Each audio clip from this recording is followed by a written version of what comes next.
Bonjour, je suis heureuse de vous accueillir dans ce nouvel entretien de 30 minutes avec. 30 minutes avec est une série de conversations avec des décideurs, artistes, activistes, journalistes sur des questions d'actualité pour le continent africain. Alors, je suis Rama Saladien et je présente cette émission 30 minutes avec. Aujourd'hui, nous sommes à Toubab Dialaw, en marge du Festival africain du film et de la recherche féministe que nous avons tenu à l'hôtel Iris. Et dans cet entretien, je suis heureuse de m'entretenir avec Madame Laura Fayal. Laura, merci beaucoup d'avoir trouvé le temps de nous parler. Est-ce que tu peux rapidement te présenter à nos auditeurs et auditrices? Merci. Bonjour Rama, c'est un plaisir d'être ici avec toi. Plaisir partagé. Et donc moi je m'appelle Laura Fayal, je suis espagnole. J'habite au Sénégal depuis 12 ans. Je viens du journalisme à la base, mais je travaillais beaucoup sur la coopération internationale. C'est comme ça que je suis arrivée au Sénégal. Et je travaille depuis des années. J'ai changé un tout petit peu de regard et de domaine d'intervention. Et je travaille dans le développement communautaire avec une association qui s'appelle Khakhatai à Gandiol, dans le nord du Sénégal. Et en parallèle, je travaille aussi comme journaliste pour des médias en Espagne. D'accord.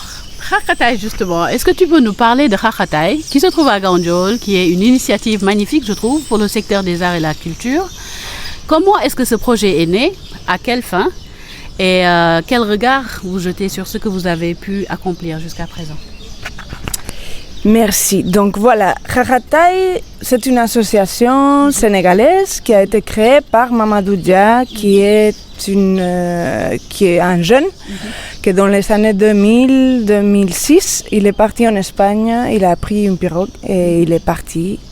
Et il est arrivé en Espagne et il a commencé à se poser des questions sur comment il était arrivé là-bas et pourquoi il avait mis peut-être sa vie en péril. Et pourquoi il y a d'autres amis à lui qui ont fait la même chose. Donc il a écrit un ouvrage que pour moi ça me rappelle, en gardant les distances, à ce que Ken Bougoul dit de sa première œuvre, Le Baobab fou, que c'est un vomissement de réalité en fait, un surplus de réalité qu'il vomit et qu'il écrit en espagnol pour essayer un peu d'ordonner ses pensées autour de ce voyage qu'il avait fait. Et donc c'est une première œuvre qui est très parlante parce qu'il partage un peu ses sentiments comme personne qui vient d'arriver à un endroit et qui se pose des questions sur ce contexte-là et sur les réalités de ce monde qu'on appelle développé, Eldorado, etc. Il pose un regard critique et ça c'était nouveau en Espagne à ce moment-là. Et donc le livre est paru en Espagne? Oui, le livre est paru en Espagne. Et donc, dans ce livre-là, il se questionne ce fait-là. Il dit que sa conclusion, c'est qu'il ne s'est pas mis seul dans ce voyage, mais qu'il y a tout un système, en fait, qui nous fait regarder ailleurs et pas les possibilités du terroir. Donc, il revient au Sénégal, c'est là qu'on se rencontre. Et avec un projet de travail avec la jeunesse de son village natal, qui est Gandiol, et pour travailler justement sur les imaginaires, les possibilités qu'on a à travers une approche très esthétique et très novateur à mon avis et métaphorique. Et donc moi je suis là dans le contexte de la coopération internationale avec beaucoup de questionnements aussi sur le système de pouvoir qui est la coopération internationale et tout de suite moi, je commence à m'éloigner et à travailler avec lui dans son association. Et voilà, ce qu'on propose en fait, c'est de travailler avec la jeunesse, justement à travers les arts et la culture, pour offrir des possibilités, de nouveaux imaginaires. Et je pense que c'est ça un peu la mission de Khakhatai, même si on fait des projets de développement un peu plus normal, si tu veux, avec des... Quel genre de projet de développement, par exemple? Voilà, donc on a en fait l'association fonctionne comme un laboratoire. Et donc on a un projet d'élevage, un projet d'agriculture, un projet de santé sexuelle et reproductive, un projet aussi d'éducation formelle avec des classes de tout petits. Mais en parallèle à tout ça, il y a toujours un point de chute dans les arts et la culture. Donc on a un centre culturel, une résidence artistique, aussi une radio communautaire et une boîte de production. Tout ça, toutes les initiatives sont tenues par des jeunes. Et nous, si tu veux, à la tête, on va dire, ou à la direction, ou à la coordination, notre rôle, c'est de faciliter des expériences nouvelles. Surtout au Sénégal, avec des liens avec d'autres associations qui sont partout au Sénégal, donc à Jarama, le pôle Jaramar, de Mambi Mawin, on a avec le château à Saint-Louis, on a fait découvrir en fait aux jeunes de Gandiol des choses qui se passent, à Kenula par exemple au niveau de Ouakam au Sénégal, des choses qui se font au Sénégal mais qui pour eux peut-être une ouverture à de nouveaux chemins. Et aussi avec des liens avec notamment l'Espagne mais à l'international aussi. Alors tu peux nous parler du nom Khakhatai. Pourquoi le choix? Voilà, ça je parle au nom de Mamadou si tu veux, c'est lui qui a créé ce nom. En fait c'est un éclat de rire en Wolof et l'idée qu'il y a derrière je pense qu'il y a la joie, non, que l'un n'est pas incompatible avec l'autre. Donc le travail sérieux n'est pas incompatible avec la joie de vivre et le fait de s'amuser, d'être heureux. C'est le moyen à utiliser si on veut amener les jeunes à soi, je pense. Mais c'est ça qui est un peu derrière, même si on est confronté toujours à des petits sourires quand on dit bon, Khakhatai, bon, ça c'est quoi, c'est une blague ou c'est quoi.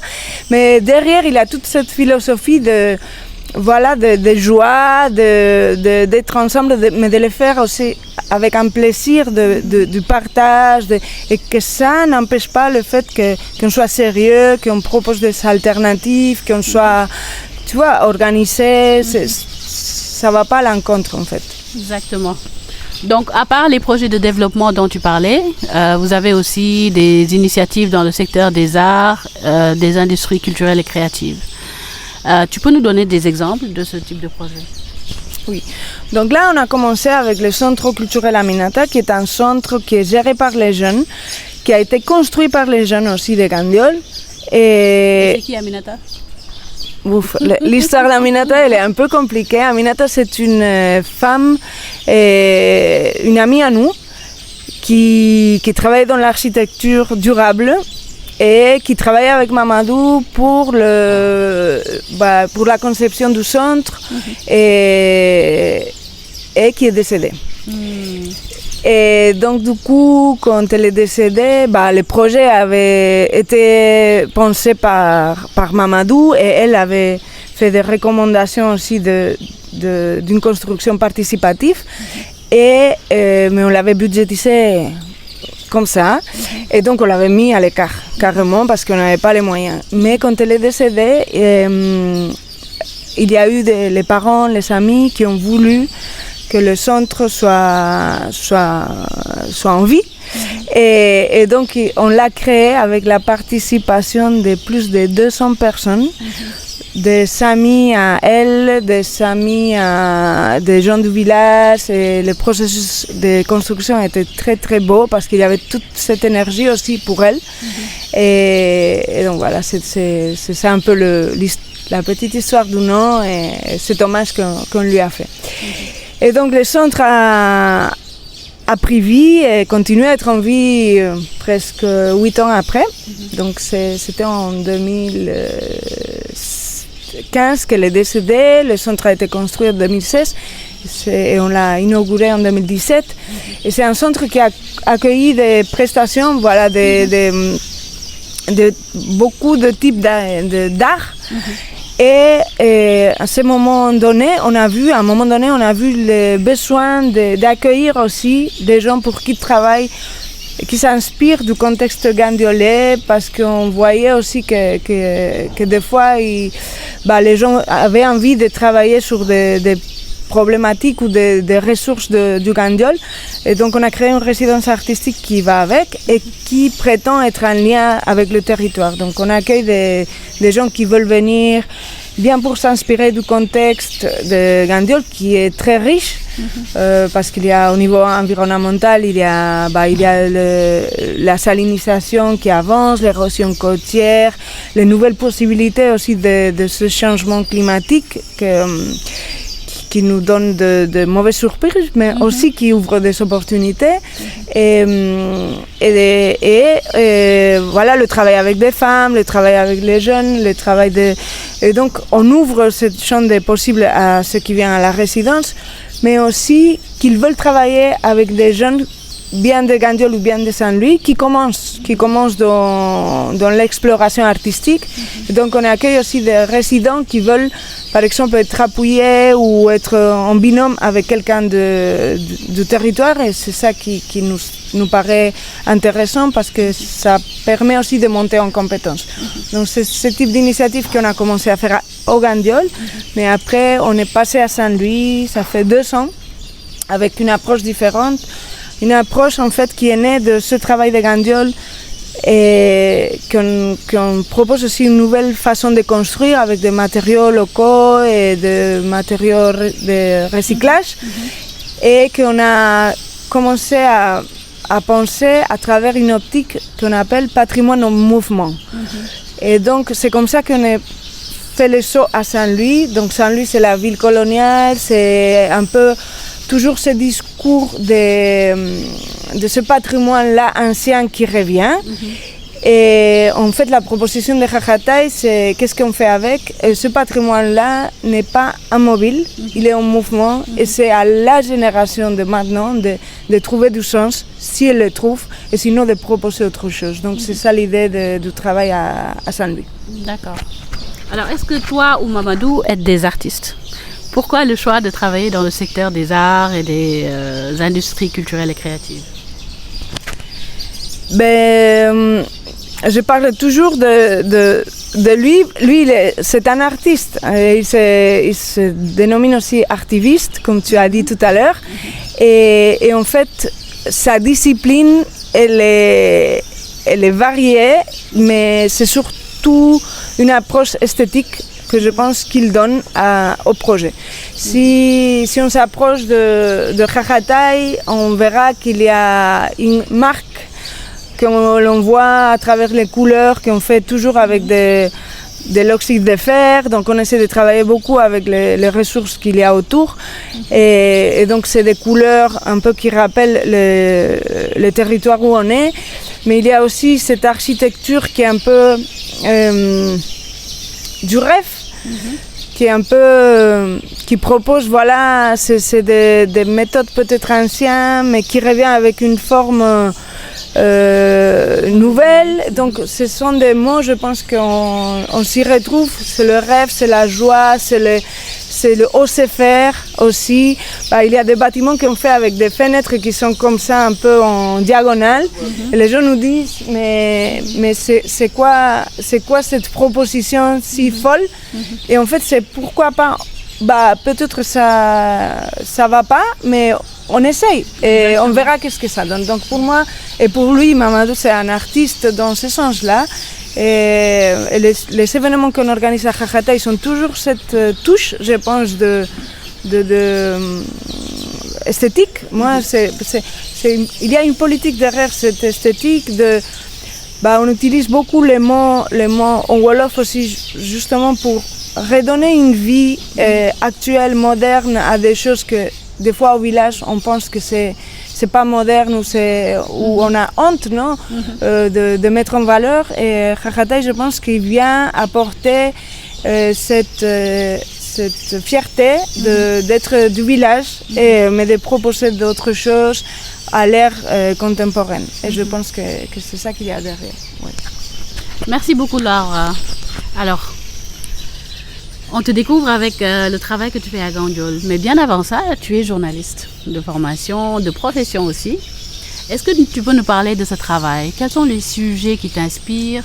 Est-ce facile de travailler en tant que journaliste au Sénégal tout en tenant cette association Hakkataay. Comment tu gères tout cela?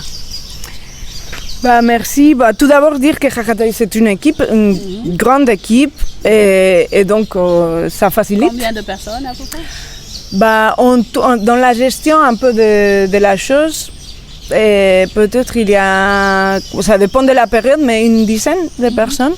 Et après il y a beaucoup de gens qui participent dans l'opérationnel, jusqu'à une cinquantaine. Mais on va dire dans la gestion, on est peut-être 10, ça dépend des périodes, mais oui, une dizaine de personnes. Donc ça facilite beaucoup. Et l'autre, et voilà, et moi je viens toujours, je suis journaliste de formation, après je suis passée par des organisations de coopération internationale. Et là, quand je me suis installée au Sénégal, je découvre un besoin de raconter l'Afrique et le Sénégal autrement. Et je suis devenue maman aussi, mes enfants sont métis, donc on est entre les deux mondes et je voyais que les narratifs ne sont pas justes.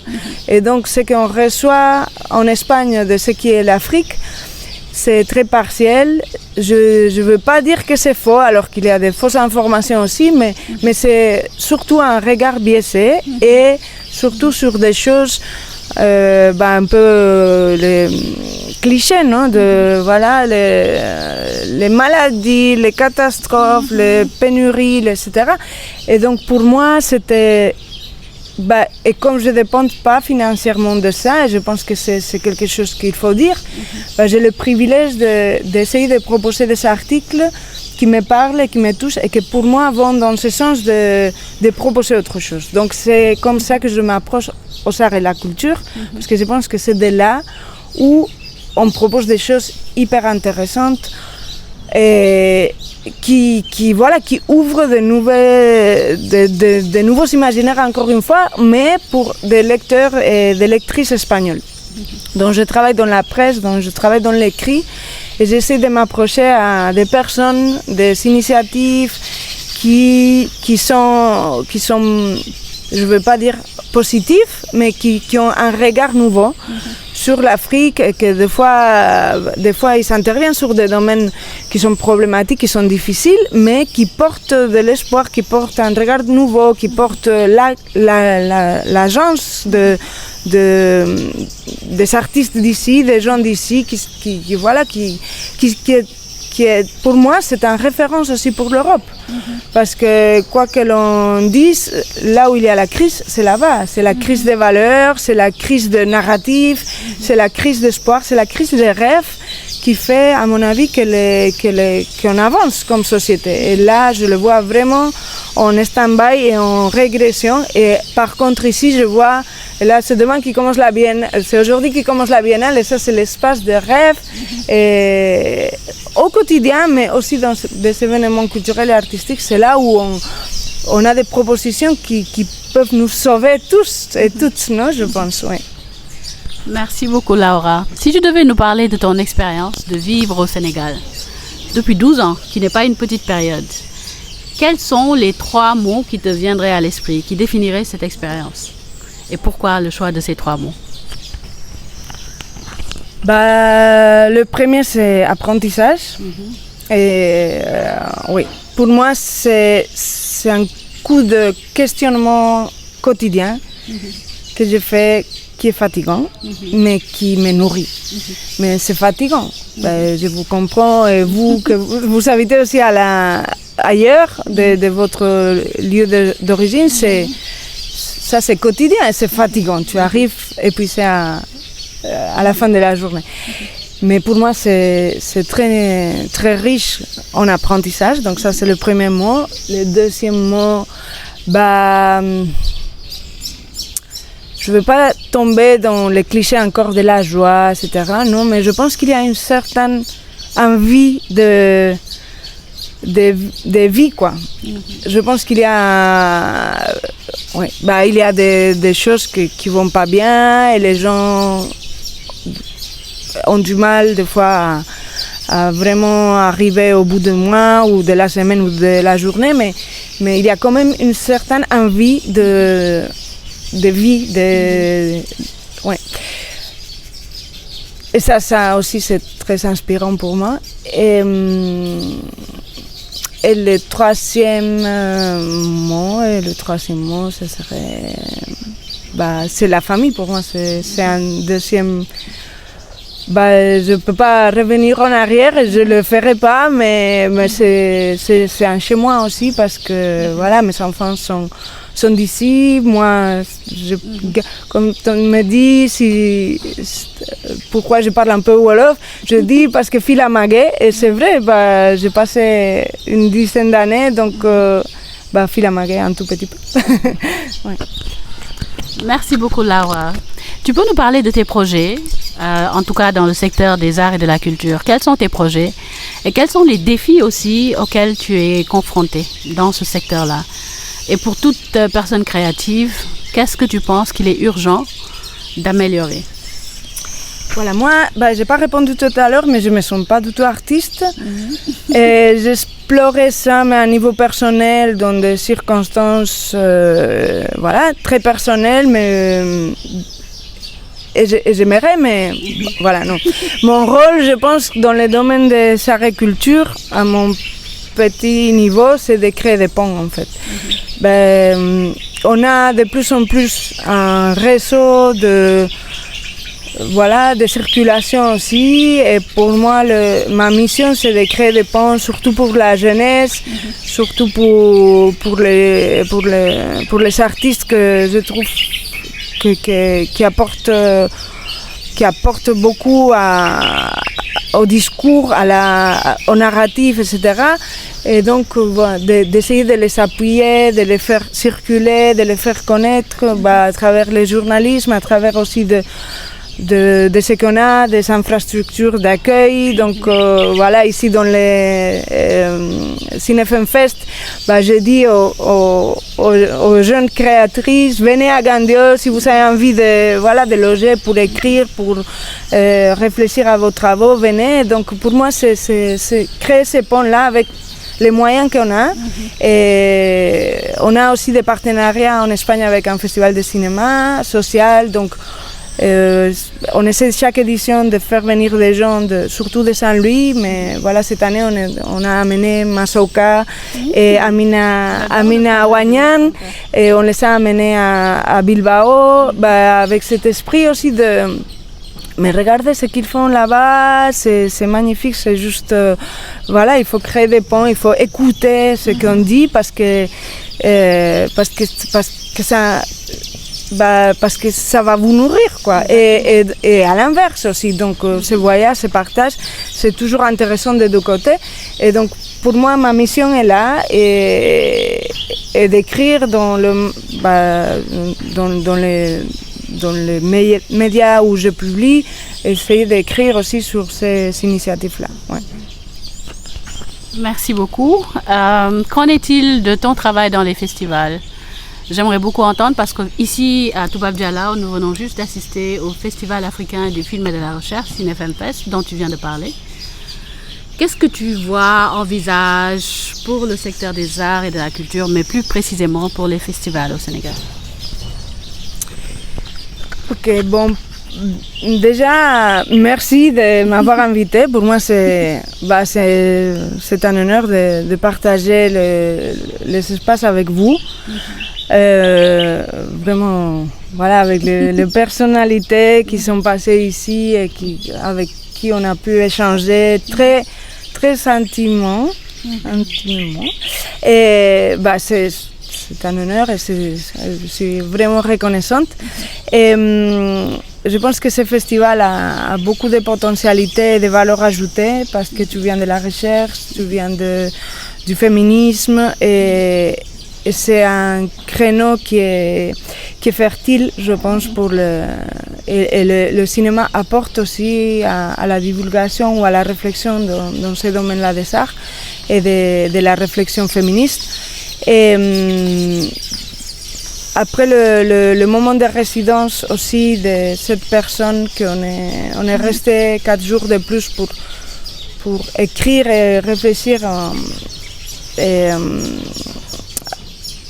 qu'est-ce qu'on pouvait apporter en fait comme Oui, comme réflexion. Voilà, moi je travaille sur un sujet d'archives à Saint-Louis et je pense que les partages c'était essentiel pour moi parce que voilà, je suis une femme blanche qui est là depuis un moment, mais pas tellement. J'essaie de codifier des choses, mais ça reste. Et le fait de partager avec vous, femmes sénégalaises, mais d'horizons divers. Oui, effectivement, d'horizons divers et de la diaspora. Mais pour moi, ça m'a beaucoup enrichi parce que, pas seulement ça, mais vos regards critiques.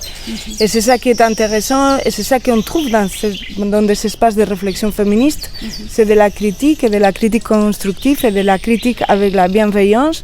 Et c'est ça que j'ai trouvé et j'espère pouvoir vous rendre une partie de ce que vous m'avez donné. En tout cas, moi, je trouve ta recherche fascinante. Franchement, c'est un sujet un peu inexploré que je ne divulguerai pas, tout simplement. On attend de voir la publication finale.